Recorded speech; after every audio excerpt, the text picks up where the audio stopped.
Are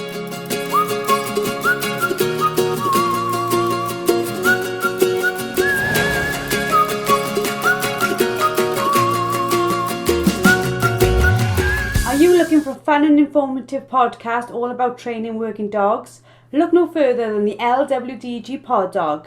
This weekly show is hosted by me, Joanne Perrott, founder of the Ladies Working Dog Group, and I chat to experienced trainers and experts in the field who will give you helpful tips and advice.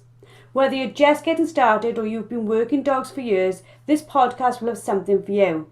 So pull up a chair, pour yourself a cup of coffee and tune in to LWDG Pod Dog and let us help you build a better bond with your best friend.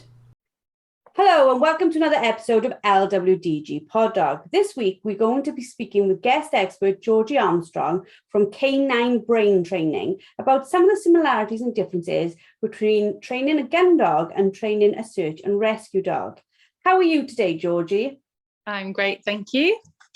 I'm so excited to talk to you about this because obviously I hope by now I know quite a lot about gun dog training, but I don't really know a lot about search and rescue training. And I watch my friends who've got mountain rescue dogs and different types of dogs and people who work in the police. And I think, how exactly are we training them? So I'm going to ask you lots of questions about the similarities and differences between training both.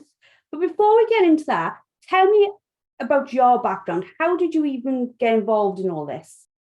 So I got involved in this. So I went to work on a farm and they had labs that were working the cattle and working the sheep. And up until then, I just thought of labs as sort of house dogs that got a bit overweight. I had nothing to do with them. And I was like, wow, they're brilliant. And the dog that we used to work the cows and the sheep with had a litter. So of course I had a pup from that litter, and I started actually training him as a gun dog, not having a clue. I think I was about 19, I think then, and I had a terrier, and that was it. That we'd grown up with dogs, we'd grown up with collies, but I had a terrier, and I got this working lab, and I thought, I'd seen all these well-behaved Labradors wandering around. And this lab hit 12 months old, and I was like, oh my God, what have I done? And he started barking. He used to bark, so I took him and did just some fun scurries and things like that. And he was absolutely brilliant, but he started yipping and then he started barking. And at the time, I didn't have a clue, how to train that out of him or not. I obviously didn't want to use anything aversive. And at the time, it was all aversive, that the advice I was being given. And I actually just went to a guide dogs fun day, and there was a search and rescue team there that had a stand, and they had a sign up and it said, does your dog like a tennis ball? And I was like, oh yes. So I went over to the stand and spoke to them, and I said, look, he absolutely loves it, he'll search for the ball or the dummy. And I said, but he barks. And they were like, absolutely perfect. When our dogs find a person, they bark. So that was how I started it. I joined a team, went and did some training with them. So when you join a team first, you have to go on what's called dog's body for them. So you hide for their dogs, and then you can have your own dog assessed and start training your own dog. So that's how I started, and that was search and rescue. So Dexter he was just coming up for 2, I think, when I started training him with them, and it was very much the first sort of work to do with search dogs that I'd done. So I just listened and did as I was told, and then I gradually started to get questions in my head about what if I did it this way, or why do we do it this way? And a few times I sort of got, which I think with a lot of training sometimes you just get, well, that's how we do it. And I was like, okay, there must be other ways. And so I travelled. So I was living down near Berkshire and Oxfordshire then, and I travelled up to Wales, Ireland, Scotland, and the Lake District quite a lot to train with the mountain rescue teams and the search dogs up there, and started to learn there's a hell of a lot more that goes into this than I know, and I got really, really hooked on it. And then, so whilst training Dexter, I was very lucky with Dexter, like search and rescue was the perfect thing for him. He was an air scent dog, what's called an air scent dog. So he'll search for any human scent. So you wouldn't search like an urban environment with him. It would be out on the hill or in the woods. And he'll find any person, but obviously you're usually out at night. So hopefully it is the person that you want to find that you come across, not some person that's camping in the woods and gets a bit of a scare. So I was training him. And then whilst I was out in Ireland on a training exercise, one of the guys out there had a drowned victim search dog.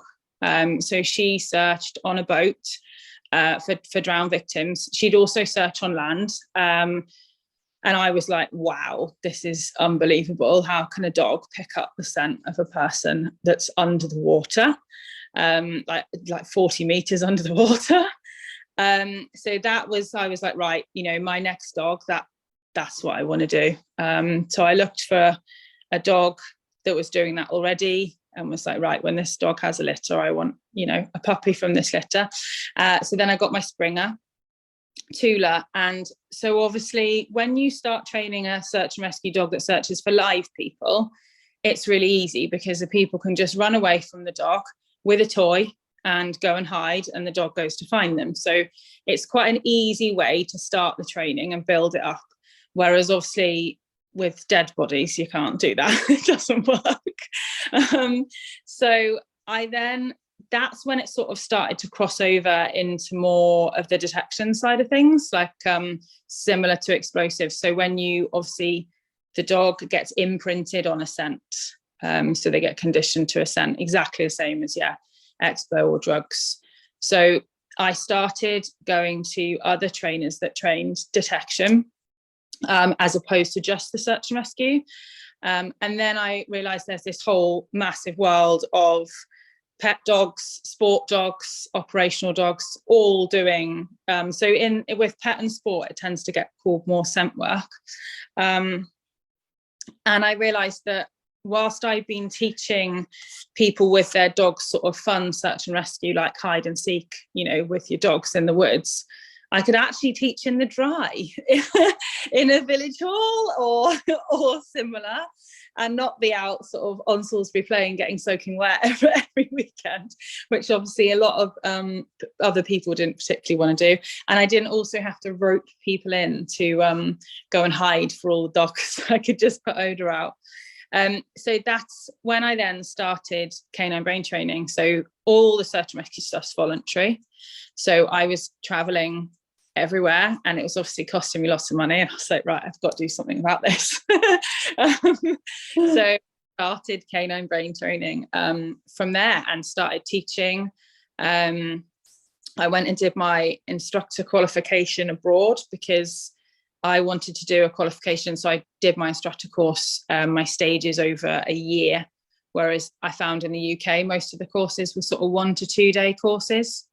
And I really wanted to make sure I was, doing it properly and getting the experience I needed. And so I started canine brain training and went full time with it, I think in 2015, I think it was. Like, listening to you, I'm already incredibly fascinated. I was incredibly fascinated from the first sort of line of, I went to work on a farm where there was a Labrador herding cattle and sheep, because I have never seen that, just like you've never seen that. But I suppose we don't realize the unlimited potential a dog has to work doing lots of different things, isn't it? We've maybe got somewhat, I think it's definitely falling away now, because we've got the idea of this sort of multidisciplined dog now, can do loads and loads of things, can be a gun dog on a Saturday, can be canicross on a Monday, can be something else on a Tuesday, and they thrive on it. So, but the idea of the traditional roles, they're quite set really when you think of like a lab, don't you? You don't think of a lab as a working farm dog. No, not at all. And I hadn't, it made perfect sense as well, because I mean, it's Judy at Butts Farm. If anyone wants to go and see the Labradors working the dogs, working the sheep, but she did have obviously collies as well. But it worked perfectly, because if you had like if the cows were a bit spooky or they were new or something like that, the labs were just a lot more steady. So like Peach, Dexter's mum, she used to just move them a lot more steady, and they just sort of, everything just was a little bit calmer. And then if she needed, obviously, that dog to really run out, a long way to the sheep or the cows, then the collies were obviously in their element. But no, it did work really well. And I think the thing with the labs is they've got something with people. They've got, so for me, for an air scent dog, like for a live person search dog, there's some fantastic breeds doing it. I've seen lots and lots of different breeds, lots of gun dog breeds. So lots of collies and lots of gun dog breeds. So Springers, Pointers, Wieslers. But for me, it'd be a lab. If it's live people, it'd be a lab. I just feel like they've just got that sort of connection with people. Yeah, definitely. No, they're brilliant.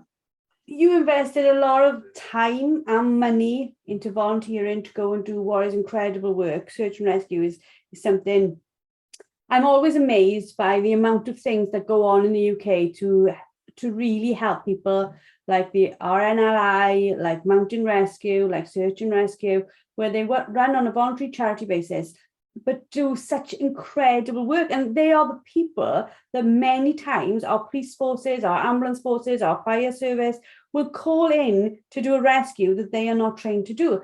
Do you think as you were doing that work, it kept on broadening your mind into like all these different things a dog can do? Yeah, definitely. The water stuff was massive. When I first found out about that, I was just completely mind blown. So I knew about cadaver dogs already, so searching for victims on land. But when I went out and saw the dogs working on the boat, I was just like, this is nuts. There was so my dog, when she was a baby, we just put her out on the boat. The other dogs were out there doing assessments and things like that, but I'd just gone to learn, and she happened to come with me. And there was a hide out in, I think it was Lockery in Ireland, and it was 2.5 years old and 40 meters underwater. And she knocked it like she would, when I train at home. She was no different.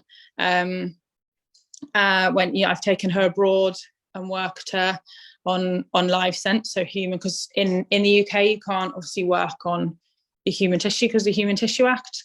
So I've taken her abroad, and the first time she worked on real, as it were, abroad, she was no different. She just indicated perfectly. Like it's quite addictive, but it is a bit weird when you get a text every now and again that's like, I'm going to the dentist, do you want my teeth?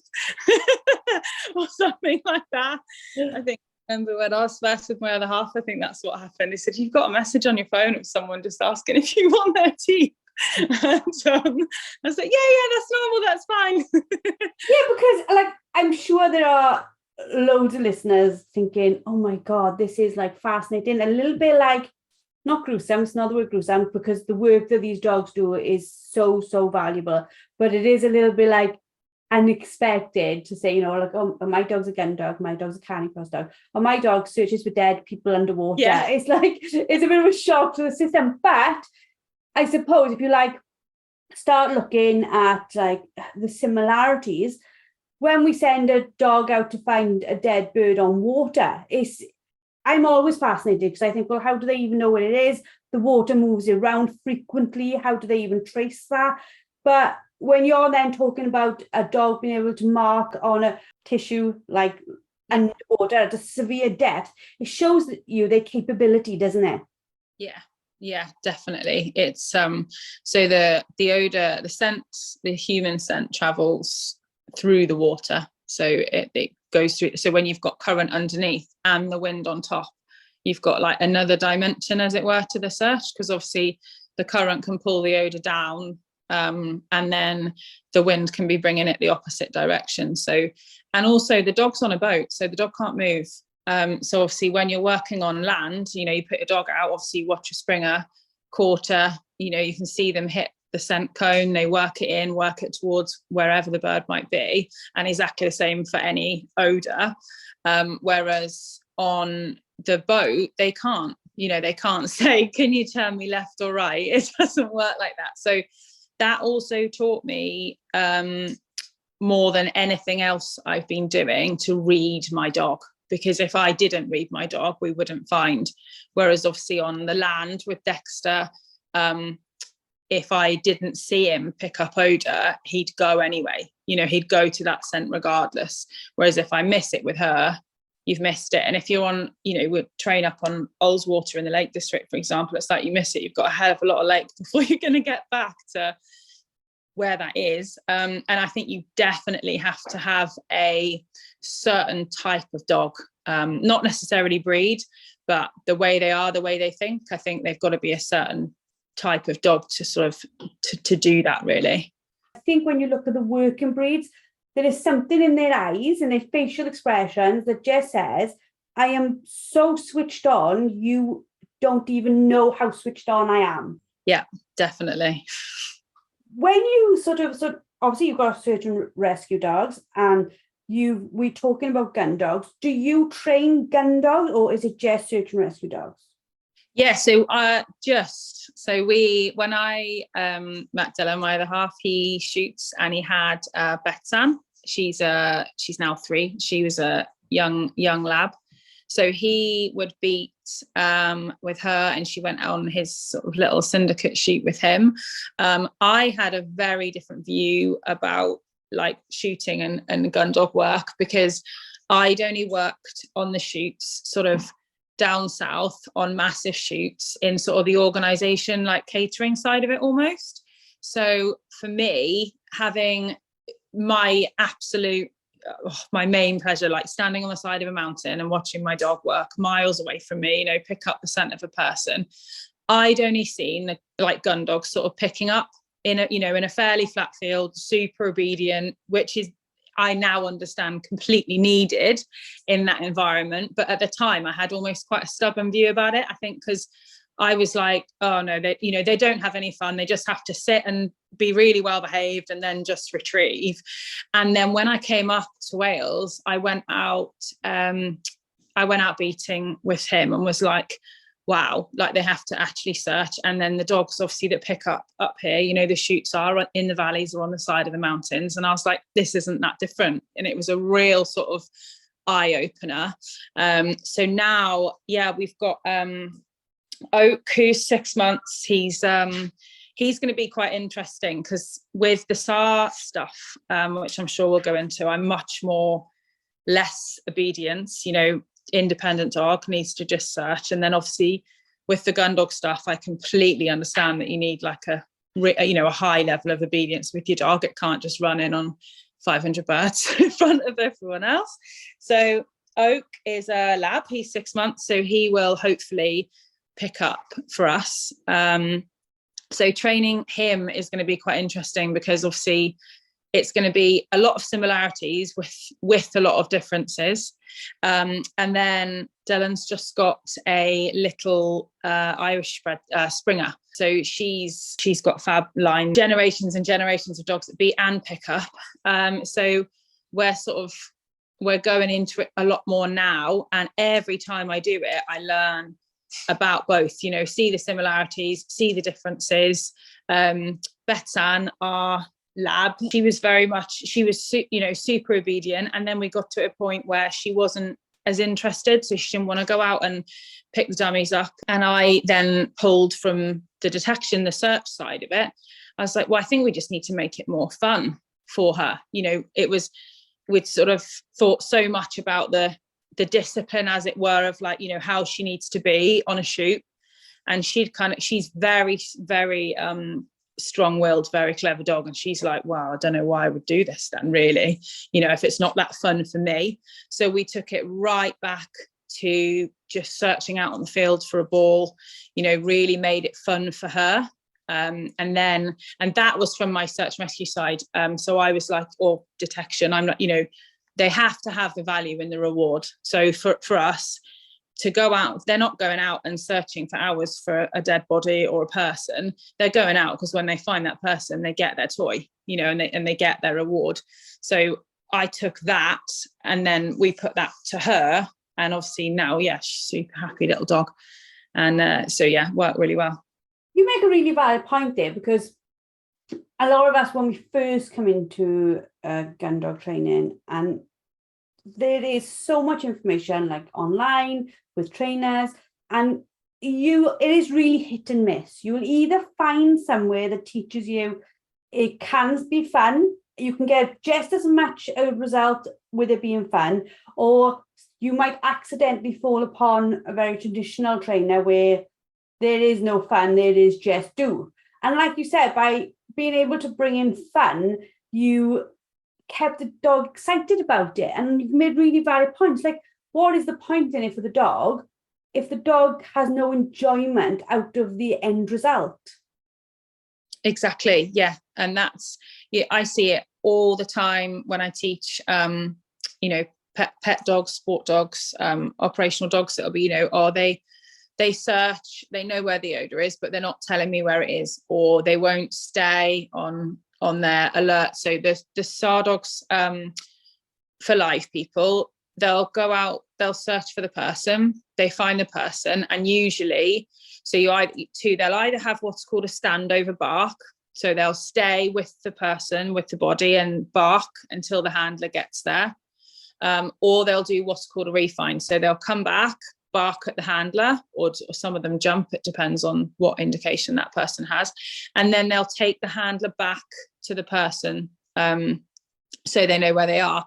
And obviously the search part, easy, that's fine, and it would move very quickly to the dog finds where we're doing really long searches, but they're not indicating, they're not coming back and telling me where they are. And it is the foundations of that reward. If the dog's not getting, the dog will go out and search, because obviously that's great fun for the dog, but when it comes to the sort of the bit that's not as natural for the dog, like, right, okay, I've got to go back, tell the handler, then come back in, they're only going to do that if they're doing that for a massive reward at the end of the game. And it's the foundations that one of the team, the Lakes dog team, are absolutely brilliant at putting in the foundations on the reward with the dog. So it's generally a toy, because obviously the person can have a lot of interaction with the dog, so like tuggy or something like that, they can have a real game with the dog. But I have it with my detection dogs, and all my clients, I try and say, you need to vary it, you need to do more, and you can do it with food. A trainer that I worked with came up with a really good way of remembering it. He said to me, try 3 different things every time you reward your dog. Doesn't matter if it's the same reward, like if it's food, because obviously a lot of my clients, their dogs don't particularly like toys. Maybe do 3 different things with it. So like if it's a ball, you can do throw it into the long grass, so they're almost getting a search as their reward still. You can bounce it, you can get them to sit and stare. So our indication for detection is like a passive sit and stare, like the expo dogs. You can do that, and then they get the ball, but try and do 3 different things with it, and then you've probably given your dog enough reward, or more of a reward than you would have. It's so common that I see the dog finds and indicates, it's like, yeah, well done, here's a treat, and then they'll go and chat to the person next to them about how they did it, or XYZ, what might have happened. Absolutely love that. That's going to be like the top tip so far, but I really love it, and I've never actually thought of that. We give a reward, it's one reward. There's cool concept like just doing some more stuff with the reward, so the reward is even more rewarding. Is just so great, isn't it? Sometimes the littlest tweak to the way we do something can make such a massive impact on the results, can't it?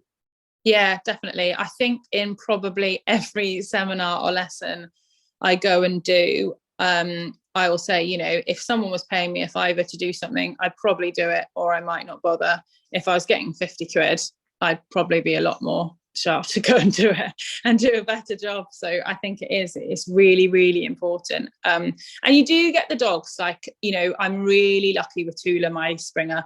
She will work all day, and I'm pretty sure she takes her reward just to please me. I think she has a little fluffy Kong toy that fits in my life jacket, and she'll play with it for a minute, and then she's like, right, come on, let's just get on with the job. You know, I don't need to, I'll play with this for you if it makes you happy because you think I'm rewarding you, that's fine. But like, definitely a primary reinforcer is to actually search and be out doing the work. But most dogs, yeah, they will get to a point where they sort of just suddenly think, hang on a minute, what is in this for me?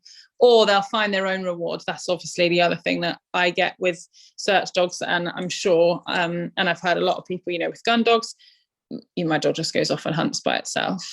So they'll then seek their own reward, and then you're in a real deep hole trying to get out of that. Yeah, and it's really interesting, the comparisons there and gain the similarities. You know, when a dog self-rewards, you've got to have something incredibly special to get it back from self-rewarding to rewarding with you. And I like what you're just saying there about your dog going, oh, yeah, come on then, let's reward mum by actually playing with her. Yes, you've been a good handler. But yeah, it is this concept that you've got to find the reward that suits the dog, haven't you? Massively, yeah, definitely. I do, you know, we do a lot with that, and I do a lot with that, you know, with my young dogs. And I don't mind what the dog has as its reward. Obviously, puppies, as they get older, they change. You know, sometimes when they're really little, they're not as interested in toys so much. Or I think you can really overdo it with toys sometimes. You know, if you do, I try and sort of stick to, if I'm doing retrieves, it's like 3 retrieves per little session if we're playing or anything, you know, not even necessarily working. And that's it, because I think you can definitely sort of, you know, they get, oh, this is not fun, I'm just going backwards and forwards. But yeah, definitely work out what works for those dogs. I think I've actually just, because Tula now, so we had COVID, and then she had a litter. So and we're due a baby as well. So we're not going back into such rescue anytime soon. So I took her out at the end of last season, just on sort of a clean-up day, like beating, and she absolutely loves it. But obviously, because I've trained her to clear huge areas, it's really different for her, because I need to keep her obviously a lot closer to me. And where she's not, she is foodie. You know, if you're in the house, you can do training with her and things like that. But she's very much, I know my job. You know, I don't need to do anything else. So I've just ordered now, like the squeaky rabbit skins on the end of a long tuggy, just to see if actually, you know, playing with her with that gets her more engaging, because I need to work on her closeness to me. Now when she works, you know, she'll be changing completely, and it's just trying new things. And she's nearly 7, you know, it doesn't matter what age the dog is, you definitely want to get that. You know, Dexter was obsessed with tennis balls, and I was like, well, there's no way I can only have a tennis ball reward for people, because tennis balls are everywhere. He finds one on every single walk. So the Kong squeaky tennis balls, that is what he gets when he finds a person, you know, and that's the only time he has it, because then the reward becomes high value. I think quite a lot people are like, oh, my dog doesn't really like toys, you know, it's not got a specific toy that I can play with it with. And it's like, well, is your house, you know, have you got toys out in the house? It's like, yeah, they're everywhere. It's like, well, if they're out and everywhere, it's not really got any reason to go, oh my God, we're playing with that toy. So I do tend to encourage my clients to try and find something exciting for the dog that then comes out, like when they're working. Because I think that definitely, it's like when the gun dogs, you get the dummy bag out and they're like, yes, I know exactly what we're doing today. Someone once taught me, and I say it all the time to my kids, it drives them mad, is if there's biscuits in the biscuit barrel, what's the point in biscuits? And it's quite true. If the biscuit barrel is full all the time, nobody wants them. You let that go empty for a month or two and then put in some like rich teas. Everyone wants a rich tea, but it is that thing, isn't it? If we've got constant access to something, it loses all its like excitement altogether. When Sporting Saint came to us and asked us about coming up with a product for them, the tennis ball, I don't know if you've seen it, we came up with this like tennis wrap. Yeah, the wrap. Yeah, and the whole reason that we came up with that, and came up with it as a group, is like, it is that whole thing, isn't it? Dogs are obsessive almost with tennis balls, but not so much with dummies. So if you can get that bit on there, and again, we see huge difference because we've just brought a different excitement to a canvas dummy for a gun dog. And it's that aligning completely to what you were saying, which is it's just making what you're doing that bit more exciting, that bit more fun, that bit where you can say to the dog, well, okay, you can self hunt, but that's not going to be as fun as you come in and playing with this Kong. Yeah, yeah, exactly. Like I'll have, when I get a dog, so occasionally we have dogs in for training. So for like to go out on a project or something like that. And I will let that dog settle, obviously, and then we'll get out a bucket of toys, and there'll be a rabbit ball in there, a tennis ball, a Kong, maybe a tuggy, just a few different bits, and then engage with the dog with them all, and they just pick the one they want. They pick the one that works for them. And there are the dogs that one day it's one thing and one day it's not. I've got a Springer that comes to me, and she comes with treats and a tennis ball and a soft squeaky squirrel, because one day she'll get the tennis ball out and he'll go mental, and then the next day she'll get the tennis ball out and he'll look at her like, what's that? I just want treats right now. Why are you getting this ball out for me? But it is nice when you can get you can get them on a toy, and you do have to watch their arousal level. One of my pointers was absolutely obsessed with Kong, to the point where, on a search, if he had his Kong during a search or something, if we were searching for two, he was on pyrotechnics, so we'd do more than one find. He couldn't think then, he just went over the top, couldn't think. So I used to reward him differently, and then at the end he could have his Kong. And he actually ended up, he'd had it with food, when he went back in the car, in the van. So it's finding that level of like really high reward, but not something that sends them completely over the top that they then can't think either, or possibly using it at the end rather than halfway through. We've talked a little bit about like the similarities. We've talked about like obedience, and the differences in the obediences and the similarities in it. And we've talked quite a lot about how, your stories are fantastic. I'm enjoying every single one of them. I could spend all day talking to you about the stories and how you train them. But, and we've talked about how with the training program, for both, there's similarities, but it's about being structured in your training and training the dogs to do a job, but understanding it doesn't matter what age they are, what they're going to do. You can train them in an organized approach, can't you? Oh yeah, definitely. So we'll have stages, like official stages technically, that the dogs need to reach within training. So they'll have, their evaluations and their stage 1, 2 and 3, for example.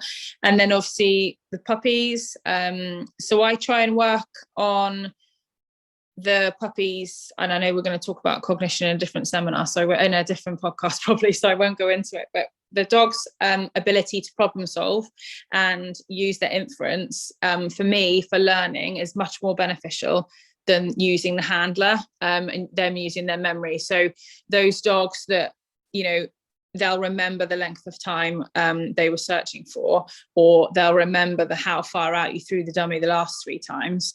It's not as helpful as those dogs that will just go out and problem solve themselves. So I've seen it like in search and rescue, when you'll work a dog, and if you've hidden a person behind a fallen down tree 4 or 5 times, and that dog's got really high memory, generally they'll clock a fallen down tree and just go and check behind it anyway.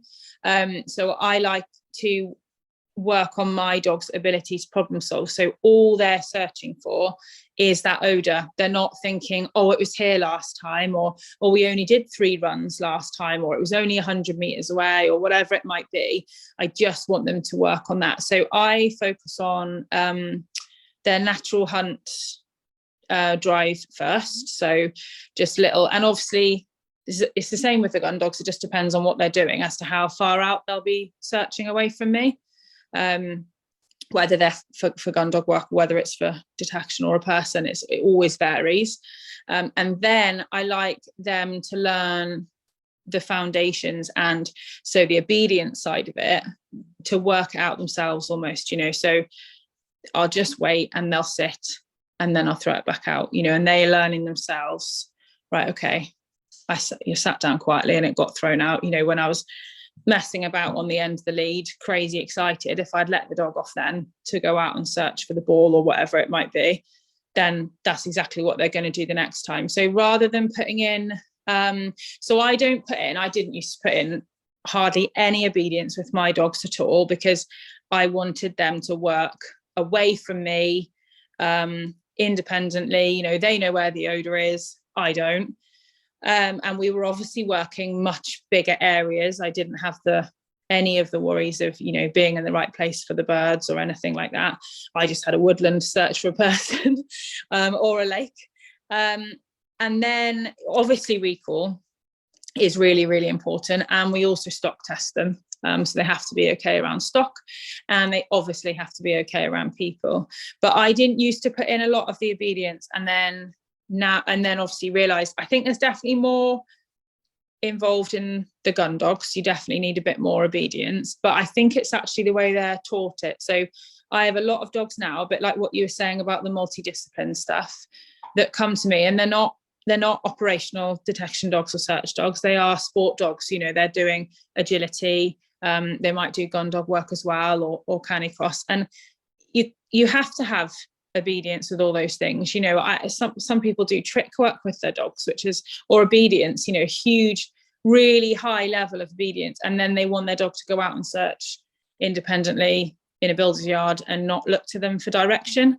And I think it's the way it's taught. So if you let them sort of self-discover and let them learn themselves how far they need to be working away from you, and that they can problem solve on their own, they don't need to come and get you to do it, because we are so, we love helping our dogs.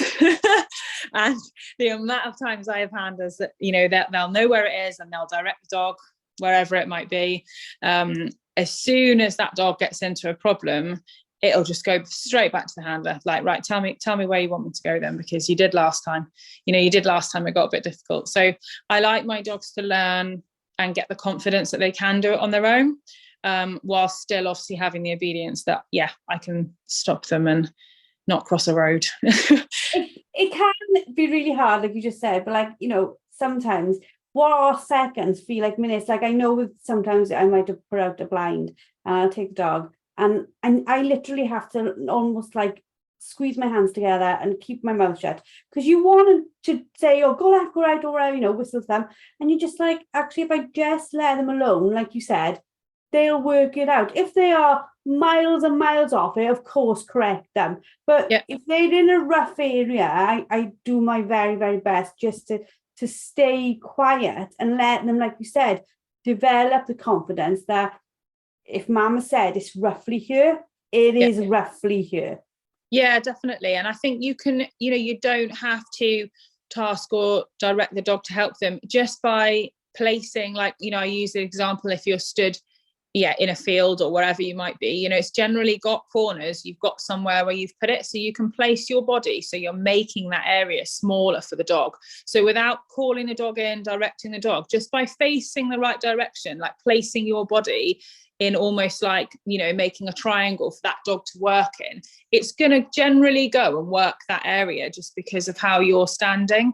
And I always have, with my novice dogs or puppies, I'll always have two, so two balls or two dummies as well. So I'd much rather drop an easier one out without them seeing that they'll then come across, than direct them to the hide, because then, all that confidence and problem solving, you might as well have not bothered to do it in the first place. Whereas if they then still get that find, they've still done it, they've still worked for that period of time. When you start getting that little look back at you, you can see in their face, they're like, oh, I should have found by now, they're getting a little bit anxious before they come back to you for help. I tend to put a second one out so that they find, rather than they get into that habit of, they come back and you have to send them out again. And if they do that, then I know that with that dog, it was a bit long. It's a bit too far. The search was a bit long. Well, we have so much more we could talk to, right? I am very aware I've kept you for quite a long time, and people who are walking their dogs listening to this, they are definitely getting in extra steps because we've kept them going for probably if anybody wants to find you online, how can people find you if they wanted to talk to you about anything we've discussed so far? So canine brain training is the easiest one, and that's if you can put canine brain training into Google, Facebook, Instagram, it'll all come up and it all comes to me. So any of those platforms, my website's got a contact form that comes straight to my emails, Facebook, canine brain training, and Instagram, canine brain training. So any of those will work and they'll all come straight through to me. Thank you so much. I've thoroughly, sincerely enjoyed every moment of it. We will definitely, I'm sure, be seeing you do lots of things. I've got 1,000 questions for you offline about dogs, scent, how they smell, everything. I will be picking your brains for days. You have literally blown my mind thinking about the fact of how far underwater they can smell. And if you think about that, sometimes, just to build on your last point, we go in to save them sometimes when, like you said, if they can find something like underwater like that, if we just gave them a little bit more time, they probably would find their smelly dummy. It's just giving them the time to work it out, isn't it? Yeah, definitely. Yeah. And I think it's just natural. You just want to help them, especially when they're young, like a little puppy. You're like, oh no, just go this way. Just go over here. Thank you very, very much. Thank you to all our listeners. I hope you've enjoyed this as much as I've enjoyed recording it. If you want to get a hold of Georgie, please follow the details that she's given. We look forward to speaking to her and to you soon. Goodbye. Thank you for listening to LWDG Pod Dog with me, Jo Parrott. Now, we all know training a dog takes time, energy and patience, but our lives can be really, really busy. Don't worry, the LWDG has got you covered. Join us for our free planning workshop where we'll show you how to use short 10-minute training sessions each day to fast forward your dog's education. Our experts have years of experience in training dogs and will help you get started on the right foot. Register now and start making progress with your furry friend today. Go to our Facebook page, the Ladies Working Dog Group, and click on the pinned post, or visit www.thelwdg.com.